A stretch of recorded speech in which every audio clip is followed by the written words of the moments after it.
Todos os dias tomamos decisões políticas, mesmo quando acreditamos estar fora da política. Escolher informar-nos, debater, votar ou simplesmente calar. Tudo isso é uma forma de participação. Mas participar sem compreender é como navegar sem um mapa. A direção é incerta e o destino imprevisível. A literacia política não é apenas conhecer partidos ou programas eleitorais. É compreender as regras, os direitos e os deveres que sustentam a vida em comunidade. Num tempo de desinformação e ruído digital, compreender o poder é o primeiro passo para o exercer com consciência. Porque a democracia não vive do voto, vive do conhecimento que o antecede. Por isso mesmo é que reunimos um painel de oradores para falar sobre isto mesmo, uma conferência de literacia política, entender as eleições portuguesas, desde as autárquicas às legislativas, às europeias e, por fim, as presidenciais. Por isso, muito bem-vindos à Conferência de Literacia Política, gravada com público ao vivo. Desde já, um grande obrigado à Escola Dr. Azevedo Neves por ter-nos recebido e aos alunos que, com muita atenção, nos escutaram e participaram na conferência. E antes de efetivamente avançarmos, só para explicar mais ou menos aqui o modus operandi aqui da conferência. Pronto, a primeira intervenção vai ser minha, fazendo aqui uma breve introdução a todo o contexto, referir algumas questões importantes, principalmente a nível da Constituição da República Portuguesa, que é a base de essencialmente todos os regulamentos que nós vamos falar posteriormente. Depois falamos de cada eleição, vamos falar das autárquicas inicialmente, pela palavra ali do colega Fernando Pacheco, depois falamos sobre as legislativas e europeias, na palavra ali do colega Afonso, e depois eu venho falar sobre as presidenciais e pronto, depois vamos para perguntas e um pequeno jogo. Antes de efetivamente avançarmos, quero só fazer uma pergunta. Podem levantar só os braços, que é quem é que aqui tem idade para votar? Quem é que aqui já fez os 18 anos? Alguém que tiver, levante. Ok, quem é que aqui já votou então? Ok, muito bem. Então, temos aqui alguns eleitores e pessoas que, em princípio, em breve serão. Então, vamos começar. E porquê é que se fala da Constituição da República Portuguesa? Em primeiro lugar, porque a Constituição é a base da nossa organização política, do nosso sistema jurídico também. E a Constituição, nós podíamos passar aqui bem mais do que uma hora só a analisar cada norma constitucional para percebermos o registro e para percebermos como é que isto funciona. Ora, não é esse o nosso objetivo hoje, vamos destacar algumas normas constitucionais para vocês terem alguma ideia como é que as coisas funcionam, porque é que as coisas são como são e tudo começa aqui, como em muitos outros casos, agora para a legislação a nível eleitoral, começa na Constituição. Ora, vamos então avançar. A Constituição, isto aqui é um print tirado do índice da Constituição, prevê, na parte terceira, a organização do poder político. Os princípios gerais, no fundo, o que é a espinha dorsal do que será toda a legislação que vem a seguir para regulamentar como é que são feitas as eleições, quem é que se pode candidatar, como é que é todos os requisitos materiais, ou seja, tudo o que efetivamente é necessário do ponto de vista de conteúdo para que tal aconteça e do ponto de vista de requisitos formais também. Ou seja, todas as burocracias, todos os papéis que efetivamente são precisos submeter para que tal aconteça. Ora, vamos avançar para o primeiro artigo em concreto. E o primeiro artigo é o artigo 113. Porquê é que este está aqui? São os princípios gerais de direito eleitoral. Ora, não vamos ler aqui o artigo todo, mas no fundo para vocês terem aqui uma ideia principal. O sufrágio direto, secreto, periódico, as campanhas eleitorais regem-se pelos seguintes princípios, são estes aqui, que é, no fundo, a liberdade de propaganda, a igualdade de oportunidade, a transparência, a imparcialidade. Tudo isto são os princípios básicos que depois nós vamos ver desenvolvidos na legislação eleitoral. Acredito que a maior parte de vós já tem a plena noção de que tudo isto seria aqui e agora tem aqui a base de legislação para perceber o porquê e porque é que é assim. No fundo, toda a legislação que eu vos estava a falar, este aqui é do site da CNE, da Comissão Nacional de Eleições, que no fundo é a entidade que acaba por ter a responsabilidade de fiscalizar as eleições, perceber se está tudo em conformidade com a legislação. Cada um destes títulos é um decreto-lei ou uma lei que acaba por regulamentar, por estabelecer os tais requisitos formais e materiais que eu tinha falado ainda agora. Tem aqui mais as eleições para deputados do Parlamento Europeu também vão ser faladas. Como vocês podem ver, no fundo, há muito mais do que às vezes as pessoas pensam. Porque uma pessoa pensa em ir votar, que simplesmente não é deixar lá o voto, mas há muita coisa por trás, há um processo muito longo até, e com muitos requisitos, desde o momento em que alguém quer ser candidato até que efetivamente o seja, até que o nome esteja lá, seja pessoa, seja partido, no voto, no fundo. Ok. Então, avancemos para um outro artigo, para o artigo 110, que é qual? É o artigo dos órgãos de soberania. À partida, acredito que a maior parte de vocês, se não todos, já tenham esta mesma ideia de que o Presidente da República, a Assembleia da República, o Governo e os tribunais são os órgãos de soberania. Pronto, hoje não vamos falar sobre os tribunais, vamos falar sobre os outros três. Mas está aqui a faltar alguma entidade. Qual é que é aqui, que instituição é aqui que está a faltar? Dentro das eleições que eu disse que íamos falar. As autarquias locais, não é? Está cá a presidência do Presidente da República, a Assembleia, que é o Governo, vem aqui das legislativas, falta aqui, pronto, além das europeias, os órgãos das autarquias locais. Porquê? Porque as autarquias locais não são um órgão de soberania em si, mas a Constituição prevê a existência de autarquias locais, no artigo 235, como uma parte da organização democrática do Estado. Já vamos ver quais são então os órgãos de autarquias locais. Porquê é que as autarquias locais existem? No fundo, as autarquias locais são pessoas coletivas, territoriais, que representam as suas populações, que prosseguem os interesses das suas populações. Quais são as autarquias locais? Dividem-se em que tipos de pessoas coletivas? Freguesias e municípios e regiões administrativas. Pronto, dentro do artigo também temos aqui as regiões autónomas dos Açores e da Madeira, mas isso são outros 500 que também não vamos abordar agora. Temos então as freguesias e municípios, que acredito que também toda a gente aqui já as conhece.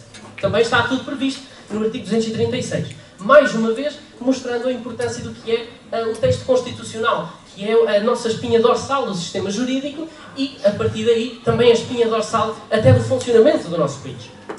Agora, de uma maneira relativamente sucinta, pontos principais gerais sobre as eleições. Ora, Portugal é uma democracia representativa. O que é que isso significa? Nós elegemos, por exemplo, nas legislativas, como o colega depois vai falar, nós elegemos deputados. Quem é que são esses deputados? São pessoas como nós, com os mesmos poderes que nós, mas que nós damos um poder adicional, que é o poder de nos poder representar com base no que eles interpretam ser a nossa vontade a partir do programa que eles põem e as pessoas depois votam ou não. A Constituição da República Portuguesa tem os princípios gerais dos princípios eleitorais, não é? Ou seja, para se votar, para que é preciso? Ser maior de 18 anos, ressalvadas as incapacidades, obviamente. O exercício de direito de sufrágio é pessoal, direto, secreto e periódico, e é também o quê? Intransmissível, ou seja, o vosso direito de voto é vosso. Vocês não podem vender, não podem fazer nada sem não ir votar. Por isso é que também é tão importante que o vosso voto não seja condicionado, seja livre. A nível do modo de escrutínio, varia conforme as eleições em causa, vamos ver ainda daqui a uns minutos. Nas presidenciais temos um sistema maioritário de 2 voltas. A nível das eleições para a Assembleia da República, os órgãos autárquicos, a nível também do Parlamento Europeu, temos uma representatividade, temos uma representação proporcional feita a partir do método de Hond. Também mais à frente irá ser explicado. A nível do contencioso eleitoral, fica só de referência, então é o julgamento da regularidade e validade dos atos processuais eleitorais. Regras comuns ao sistema eleitoral português. Okay. Ou seja, estas regras aplicam-se sensivelmente para todas as eleições feitas no nosso país. A apresentação e verificação da regularidade da candidatura faz-se junto dos tribunais. Por exemplo, nós agora estamos a ter autárquicas, não é? Nas autárquicas, para vocês verem quem são os candidatos, vocês dirigem-se aonde? A um tribunal. Por exemplo, aqui, na Amadora, nós temos ali o tribunal em cima do Lidl de Alfragide.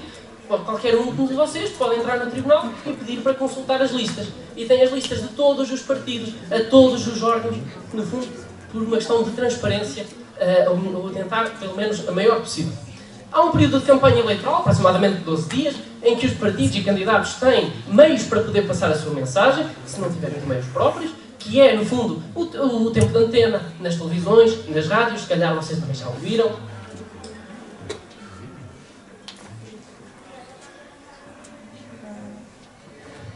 temos ainda as entidades públicas são, obviamente, obrigadas a uma neutralidade especial. Os órgãos de comunicação social também estão vinculados a passar a mensagem de forma jornalística, ou seja, objetiva.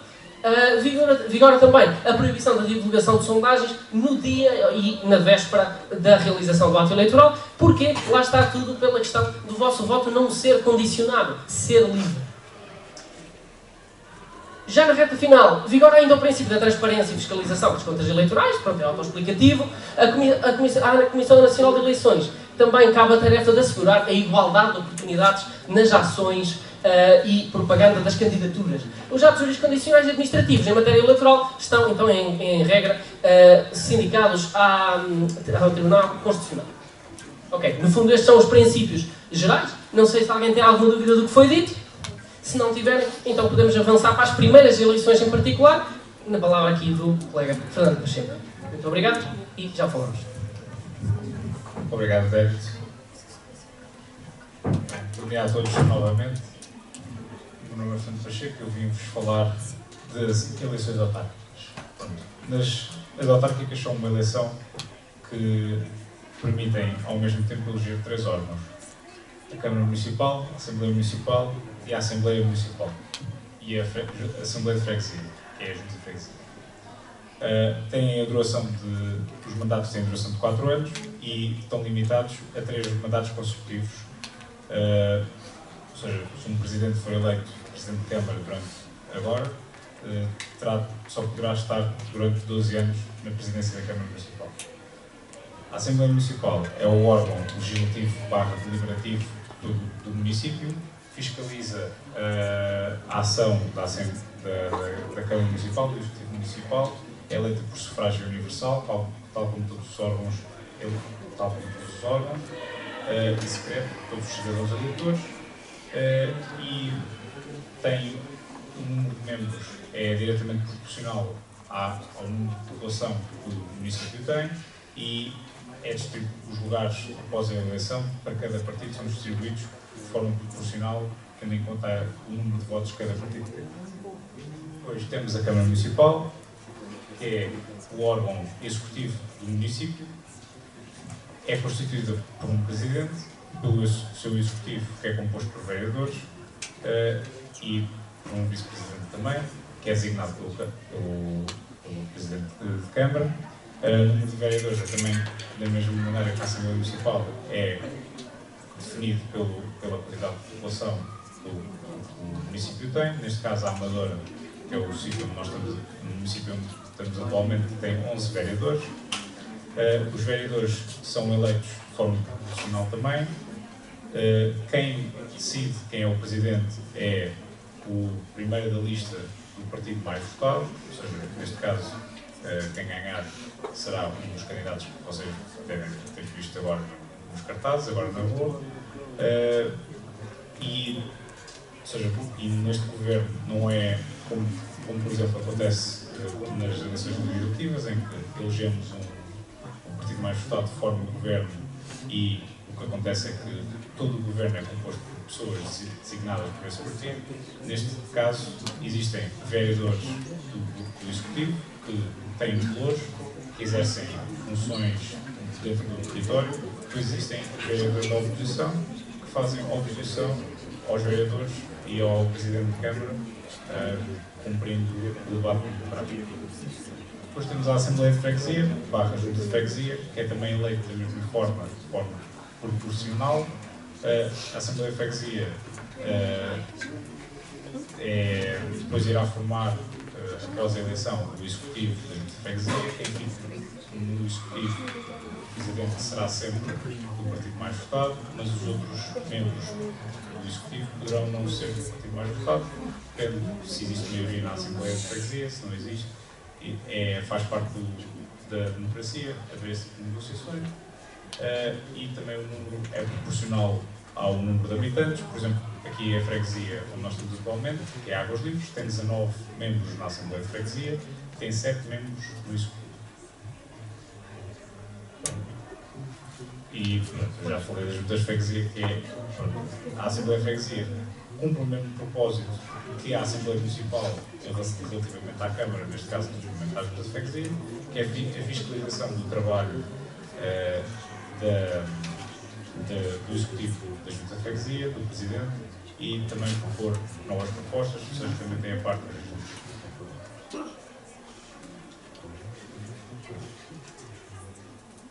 Isto são as funções das autarquias, que são várias, umas mais abrangentes, outras mais precisas na sua ação. A Junta de Freguesia e a Câmara Municipal têm funções diferentes no território. A Câmara Municipal gera coisas como, por exemplo, obras públicas,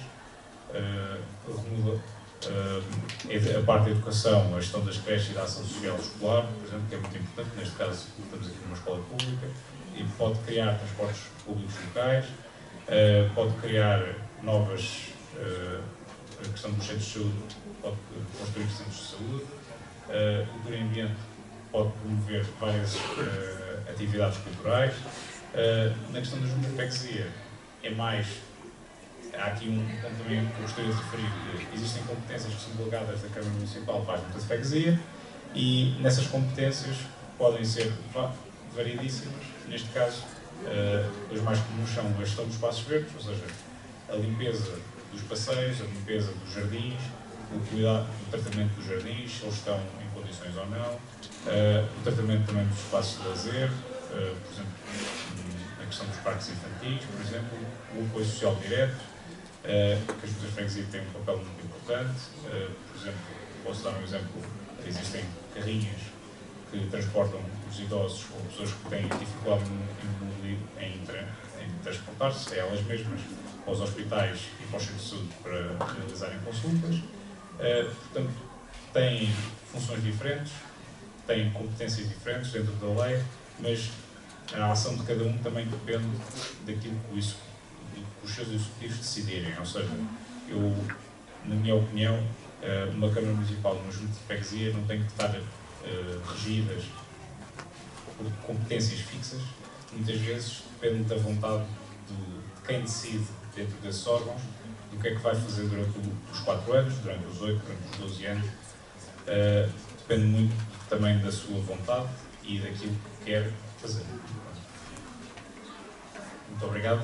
E agora vou passar aqui ao meu colega Afonso para falar sobre as eleições legislativas.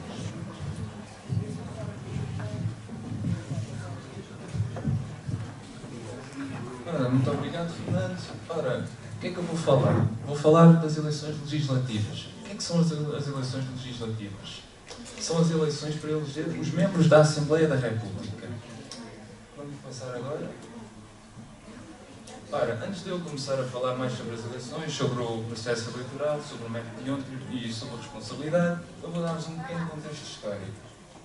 Antes de chegarmos até à Constituição de 1976, tivemos ainda grandes raízes democráticas que começaram em 1820, com as primeiras cortes constituintes, após a Revolução Liberal e o início do parlamentarismo em Portugal, que vocês com certeza já devem ter estudado se estiveram em História ou se estão em História. Depois passamos para a República Portuguesa, em 1911, e durou até 1926, e desde 1926 até 1974 vivemos num regime autoritário do Estado Novo, que apesar de existir uma Assembleia, o poder estava todo concentrado no Governo, no Presidente do Conselho, no caso.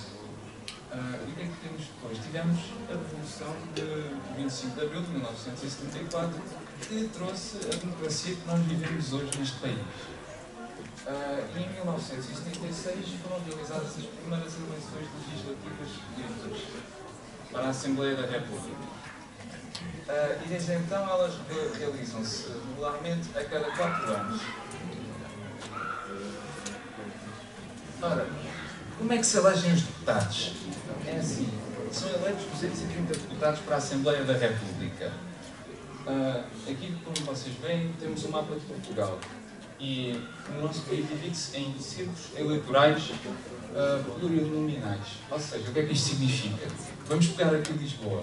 Lisboa, não sei se vocês, toda a gente consegue ver aqui muito bem, mas são 48 deputados. O que é que isso significa? Significa que o Distrito de Lisboa vai mandar 48 deputados deputados, 48 pessoas, para a Assembleia da República.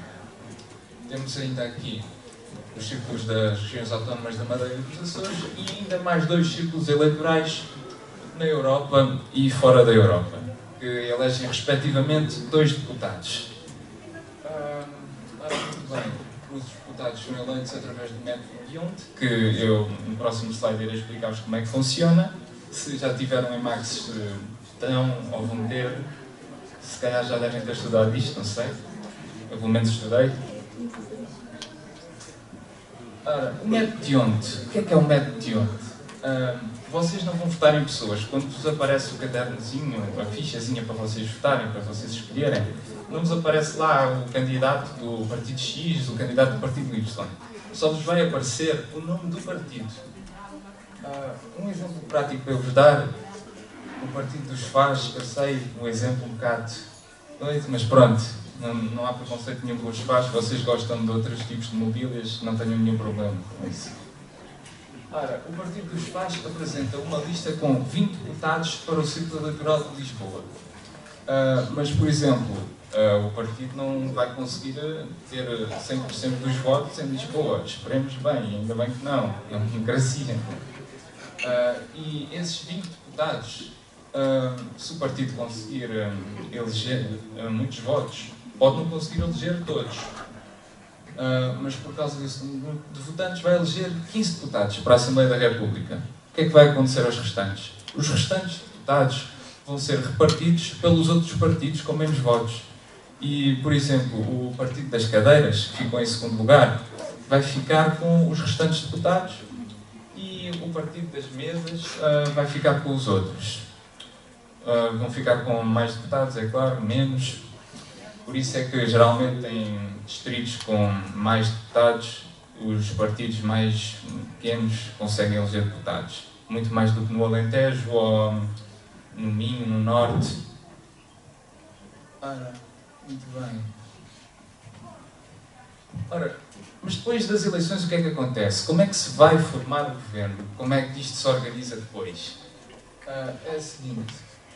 Após os resultados consumados, o Presidente da República vai se reunir pessoalmente com os líderes de cada partido e depois vai selecionar o Primeiro-Ministro baseando-se no resultado das eleições, que o Primeiro-Ministro é geralmente o líder do partido, o primeiro nas listas, que tem mais votos.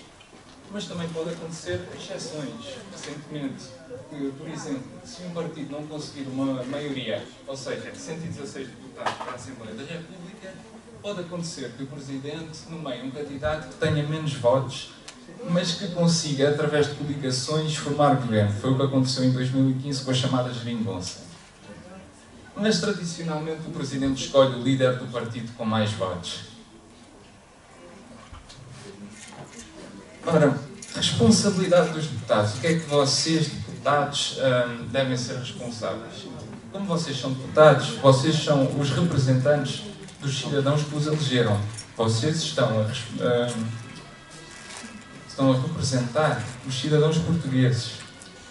O que é que vocês podem fazer? Vocês podem fiscalizar o governo através de perguntas e interpelações.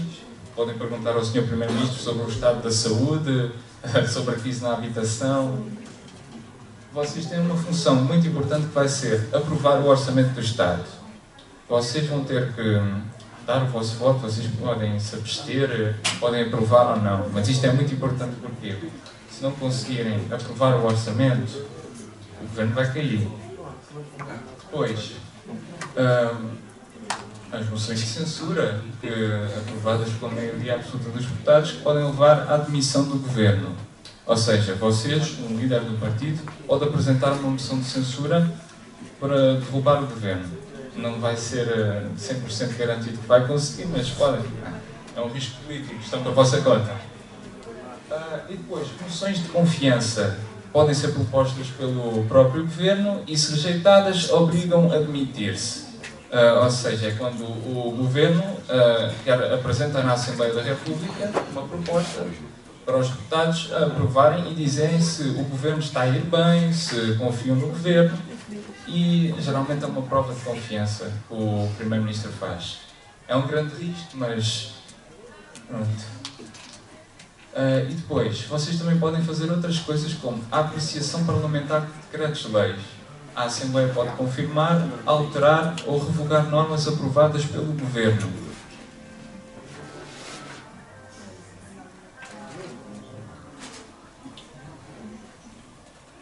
Quais são os deveres dos deputados?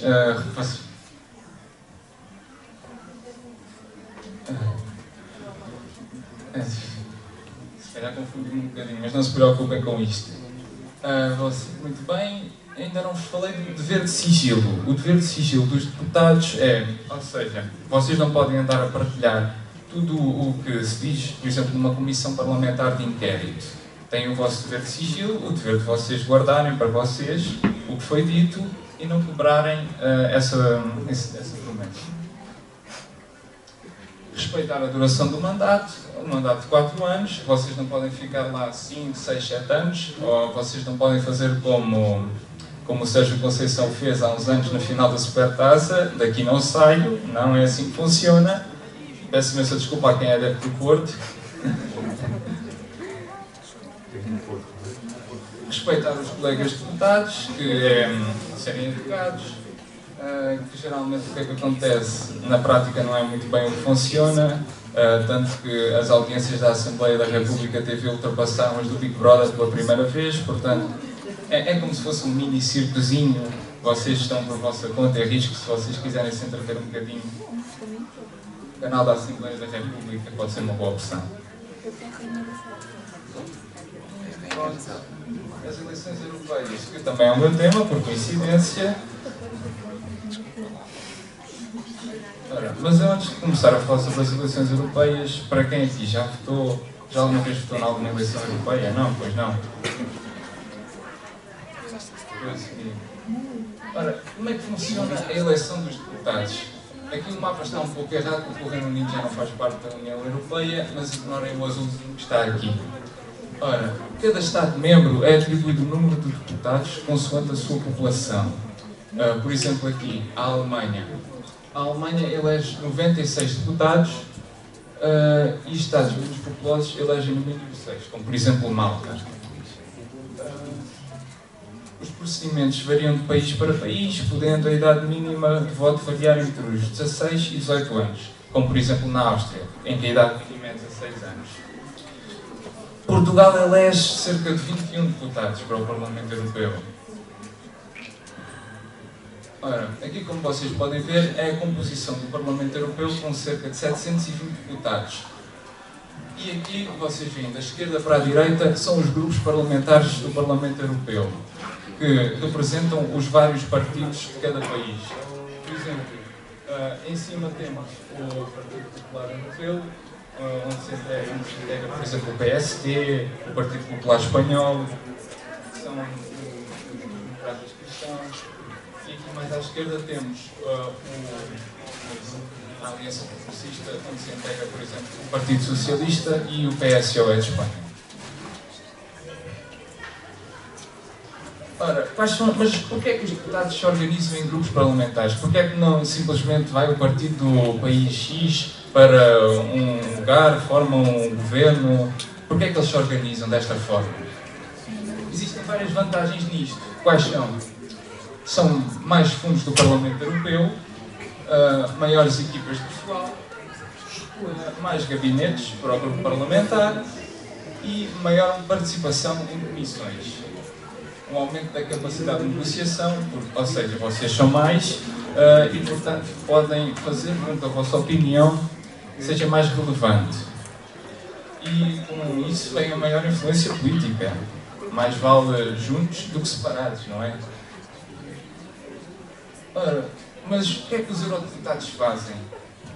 Quais são as competências deles? O que é que eles exercem esta função? Ou estão lá só para sentar-se num gabinetezinho fechados sem fazer nada? Bem, o que é que eles fazem? Eles aprovam o orçamento comunitário da União. Aprovam leis que regulam os Estados-membros, têm a função de fiscalizar a Comissão Europeia e também elegem de forma indireta o Presidente da Comissão. O Parlamento está comprometido com a defesa de direitos fundamentais E como os deputados estão organizados em grupos parlamentares ou famílias políticas, as decisões tomadas refletem projetos comuns europeus. Ou seja, não refletem interesses nacionais, porque num grupo parlamentar estão líderes de vários países europeus e as decisões tomadas vão refletir todos os cidadãos da União Europeia.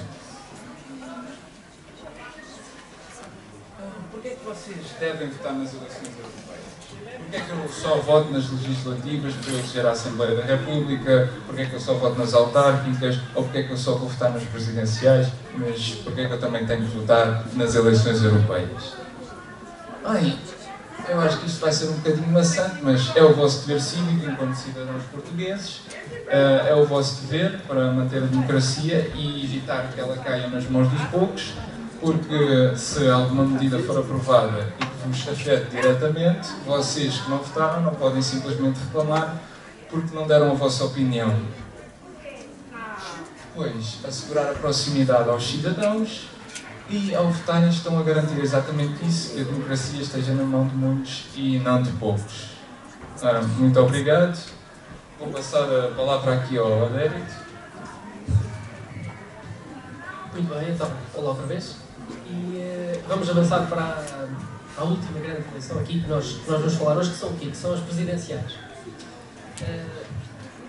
Uma parte aqui, alunos que nunca votaram nas presidenciais, eu também não, as que virão também serão as minhas primeiras eleições presidenciais. Como é que elas funcionam? Vamos começar por como é que se elege o Presidente da República. Vai ser a parte mais fácil, não é? É relativamente simples. O Presidente da República é eleito à semelhança dos outros atos eleitorais por sufrágio universal, direto e secreto. E o mandato tem duração de 5 anos com possibilidade de renovação apenas uma vez consecutiva, ou seja, 2 mandatos seguidos. Uma curiosidade, tem sido sempre isso a acontecer desde o 25 de Abril. Sempre que um Presidente da República é eleito uma vez, a história demonstra-nos que vai ser eleito pela segunda vez também. Aconteceu todas as vezes que houve um Presidente da República em Portugal. Vigora então o sistema de escrutínio maioritário de 2 votos. O que é que isto significa? Por regra, há sempre mais de 2 candidatos às presidenciais, o que significa que é preciso que o candidato, para ganhar na primeira volta, tenha maioria absoluta, tenha mais de 50% dos votos. E quais são estes votos? São dos votos validamente expressos, ou seja, não são considerados os votos brancos, retiram-se, por isso isto tem de ser 50% dos validamente expressos. O que é que acontece muitas vezes? Não é possível chegar aos tais 50% e então vamos a uma segunda volta. Esta segunda volta só tem o quê? 2 candidatos. Porquê? Lá está, para que um dos candidatos tenha efetivamente mais de 50% dos votos expressos. E assim temos então eleito o Presidente da República. Vamos falar então, se calhar, desta parte, que é a parte mais engraçada, também não é tão, se calhar, menos conhecida, são todas as responsabilidades do Presidente da República. Nós temos muito o hábito de dizer que o Presidente da República acaba por ser uma profissão, entre aspas, de representatividade, praticamente, ou seja, tem funções de representar e pouco mais. Porquê é que se diz isso? Porque, efetivamente, o Presidente da República não tem funções executivas, do ponto de vista de não governar. Quem governa é quem? É o Primeiro-Ministro, que efetivamente tem funções executivas. Ora, o Presidente da República tem uma função que é representar o país, ou seja, representar a República Portuguesa, mas também tem várias outras funções. Vamos avançar com as funções gerais. É chefe de Estado e comandante supremo das Forças Armadas, é também o representante da República Portuguesa e garante a independência nacional e a unidade de Estado. A nível da responsabilidade da relação com o Governo. Pronto, aqui na imagem temos o Presidente atual e o Primeiro-Ministro. Nomeia o Primeiro-Ministro, tendo em conta os resultados eleitorais, como estava aqui o Afonso ainda agora a dizer, vai interpretar os deputados eleitos e perceber qual é que é a solução mais estável para que exista um governo em Portugal. E nesse sentido, normalmente, como o Afonso disse, é o partido mais votado, ou o partido que tenha mais deputados, mas por vezes pode não acontecer, como foi o caso das Geringonça, em que foi o Primeiro-Ministro vinha do segundo partido mais votado, mas porquê que era a opção mais estável? Porque por causa da coligação tinha mais deputados do que a outra opção, o que permitia então um governo mais estável do que um governo minoritário. Também pode presidir ao Conselho de Ministros, a pedido do Primeiro-Ministro, se pode também demitir o governo. Isto só o pode fazer para garantir o funcionamento das instituições. Ora, isto aqui é uma questão constitucional bastante debatida, também não vamos entrar no tecnicismo, por isso fica a referência. Avançamos para a Assembleia da República. Temos o Presidente da República, que ainda é o atual. O Presidente da Assembleia da República, que é o senhor que está aqui no meio, já não é o atual, ainda era da anterior legislativa. Hoje em dia já é outro senhor. Fica a referência. Não sei se alguém consegue dizer o nome da terceira senhora ali, dos alunos. Alguém sabe quem é que é? Alguém quer dizer? Altman, não? Pronto. Foi o antigo Primeiro-Ministro e antigo Presidente da República, é o Dr. Cavaco Silva. Pronto. A nível das relações com a Assembleia da República, quais são as funções do Presidente da República? Dirige mensagens ao Parlamento, convoca sessões extraordinárias e pode também dissolver a Assembleia da República com limitações e tem obrigatoriamente de ouvir o Conselho de Estado. E agora falamos de ouvir o Conselho de Estado. Isto significa o quê? Se o Conselho de Estado achar que não se deve dissolver a Assembleia, tem poderes de impedir o Presidente da República? Não. O Conselho de Estado é simplesmente um órgão consultivo. Ou seja, o Presidente da República vai falar com o Conselho de Estado e diz que quer dissolver a Assembleia. E o Conselho pode dizer, acho que é uma má ideia, não deve fazer. O Presidente da República faz o que vai entender, porque não tem de estar sob ordens de mais ninguém. Pronto, também, obviamente, este poder de dissolução tem sempre uma ação de muita importância, tem uma implicação muito grande. No passado recente temos visto a acontecer, se calhar com demasiada regularidade do que foi pensado para ser quando se foi pensado esta ferramenta, mas pronto, é um exemplo do funcionamento das instituições democráticas. Vamos então avançar para os poderes legislativos e de fiscalização. E aqui falamos da função do Presidente da República em promulgar ou vetar leis. O que é que significa promulgar uma lei? A lei é aprovada, por exemplo, na Assembleia da República, e a seguir o Presidente da República vai promulgá-la. Também pode vetar as leis e os decretos-leis, como vamos falar já a seguir. Pode também suscitar a fiscalização preventiva da constitucionalidade. Existem mais tipos da fiscalidade da Constituição. Vamos falar de uma maneira geral e não entrar então aqui numa questão mais jurídica. O que é que significa isto? Nós temos um exemplo recente, que acredito que seja de conhecimento de todos, que foi a Lei da Imigração, por exemplo, que foi aprovada em Assembleia da República, tudo certo, vai para o Presidente da República, o Presidente da República vai ou promulgar ou vetar a lei. O que é que ele fez? A terceira opção. Nem fez uma nem outra, suscitou a fiscalização da constitucionalidade da lei. Ou seja, a lei vai então para o Tribunal Constitucional estudar a lei e perceber se está de acordo ou não com os princípios constitucionais. Mais uma vez, a importância da Constituição no que é o nosso sistema jurídico e depois as implicações para a prática do nosso mundo. No caso, o Tribunal Constitucional considerou que havia artigos dessa lei que eram inconstitucionais. O que é que acontece? A lei volta para a Assembleia da República. A Assembleia da República agora tem... o que é que fez? Este foi um caso concreto. Reformulou a lei, compôs já conforme considerou, para tentar cumprir os requisitos que o Tribunal Constitucional falou sobre a lei, sobre a parte inconstitucional que foi considerada, e agora voltou a ser aprovado. Vamos então outra vez para o Presidente da República. Ora, agora entramos no tal veto. E vamos falar, antes de entrar nesta distinção, vamos falar ainda do que é que significa este poder de veto do Presidente da República. O Presidente da República pode decidir vetar a lei outra vez, tal como pediu. A fiscalização pode decidir, não gosto da lei, não quero a lei, vou vetar a lei. O que é que isso significa? Significa que a lei nunca mais passa? Não. Porquê? Porque estamos a falar de uma lei, ou seja, da Assembleia da República. A lei volta para a Assembleia da República, depois de ter sido vetada pelo Presidente, e a Assembleia tem duas opções, que é o quê? Reformular a lei de acordo com o que o Presidente da República disse, ou então não. Porquê ou então não? Porque a Assembleia da República tem a opção de confirmar a lei. Quem aprovou a lei pode simplesmente dizer não, a lei é assim que eu a quero e então fica assim, e fica exatamente igual. O que é que acontece? Volta a ser aprovado e vai para o Presidente da República. Neste momento, o Presidente da República é obrigado a promulgar essa lei, depois de confirmada pela Assembleia da República. Por isso é que nós falamos que o poder do Presidente da República, a nível do veto para a Assembleia, é relativo. Porquê? Porque existe uma possibilidade de ser ultrapassado. O mesmo não acontece com os decretos-lei do Governo. Fica aqui a distinção, as leis são todas da Assembleia da República, os decretos-leis são do Governo. E porquê é que há aqui uma diferença? O Presidente da República pode vetar um decreto-lei. E quando o Presidente da República veta o decreto-lei, o Governo não pode voltar a confirmar e entrar em vigor. O que é que acontece? Se o Governo quiser que esse decreto-lei avance, o que pode fazer é pedir pôr a votação em Assembleia e aí a Assembleia votar e aprová-lo. Agora, fica uma questão, e podem vocês tentar dizer, que é, porquê que há esta distinção? Porquê que as leis da Assembleia da República podem ser confirmadas e os decretos-leis do Governo não podem? Quem é que tem aqui uma ideia? Eu sei que não são juristas, mas uma questão de lógica. Alguém quer arriscar, tentar dizer qualquer coisa? Porquê que a Assembleia da República consegue confirmar e o decreto-lei não? Porquê? Porque a Assembleia da República, pela sua própria estrutura enquanto órgão, é um órgão muito transparente e muito democrático. Como nós tínhamos falado há 230 cada um do seu partido, dentro dos diversos que estão lá representados, representam, no fundo, a vontade do povo. Por isso é que é considerado acima o órgão mais democrático do nosso sistema democrático. E por isso é que pode também pode confirmá-las. Ao contrário, por exemplo, do Governo. O Governo, pela própria sua estrutura, não é dizer que os governos são mais sérios, são menos confiáveis, não é? A própria estrutura do Governo tem de ser mais rápida, tem de ser mais eficiente, porque é o órgão executivo, está na prática a governar, tem de resolver problemas de forma muito mais rápida.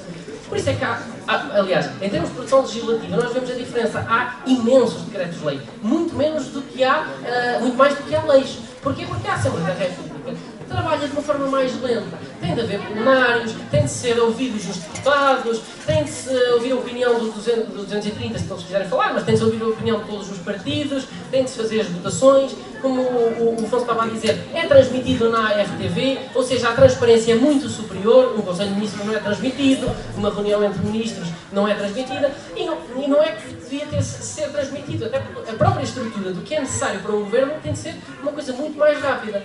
E por isso, por causa desta diferença de transparência e de diferença de representatividade, não é? É que o veto sobre a Assembleia da República é ultrapassado. Para o Governo não. Porque o Governo tem sempre a oportunidade, se efetivamente quiser que aquela decreto-lei vetado passar, propô-lo à Assembleia da República e a Assembleia da República então que o aprove. Então distinguidos Pronto, vamos falar então ainda das funções a nível da Defesa Nacional. A nível da Defesa Nacional, o Presidente da República é o Presidente do Conselho Superior de Defesa Nacional, nomeia as chefias militares, sob proposta do Governo, também declara guerra ou paz com a autorização da Assembleia da República e ouvido também o Conselho de Estado, pode declarar o estado de sítio de emergência, nós vimos, por exemplo, isso a acontecer na pandemia. A nível das relações internacionais, também nomeia embaixadores e acredita representantes estrangeiros, ratifica tratados internacionais, pode requerer a fiscalização da constitucionalidade de tratados. Por fim, vamos falar então da natureza destes poderes. Ou seja, acredito que o que eu tive a apresentar até agora vos seja um bocadinho mais abrangente, se calhar, do que a ideia que vocês tinham dos poderes do Presidente da República. Mas estes poderes têm uma natureza. E se nós falarmos sobre a posição e a importância do Presidente da República no nosso sistema, tem claramente uma posição de poder moderador, no sentido de que acaba por não ter uma função executiva de governar, mas que tem controlo, tem veto, trabalha com o Presidente da Assembleia da República, trabalha com o Primeiro-Ministro, ouve os líderes dos partidos, tem então aqui uma função muito moderadora de tentar que as coisas funcionem da melhor maneira possível. A nível também é reforçado por forte um poder simbólico do país. O Presidente da República é o maior símbolo em termos de pessoa do nosso país e por isso mesmo é que acaba por ser o representante da defesa do Supremo, por ser então à frente das Forças Armadas e por ter todos estes poderes que foram mencionados. Não sei se alguém tem alguma dúvida sobre qualquer das eleições que foram faladas. Muito obrigado por terem visto o vídeo. Não se esqueçam de seguir aqui o canal para que nós possamos continuar a produzir conteúdo como este. É verdade, um bocadinho diferente do normal, não está tão ligado à parte económica, mas à parte da sociedade. Por isso, deixem o vosso gosto aqui, o vosso comentário, a vossa opinião. Não se esqueçam de subscrever o canal e partilhar o vídeo para se continuar a promover a literacia e a fortalecer a democracia. Um abraço e até ao próximo.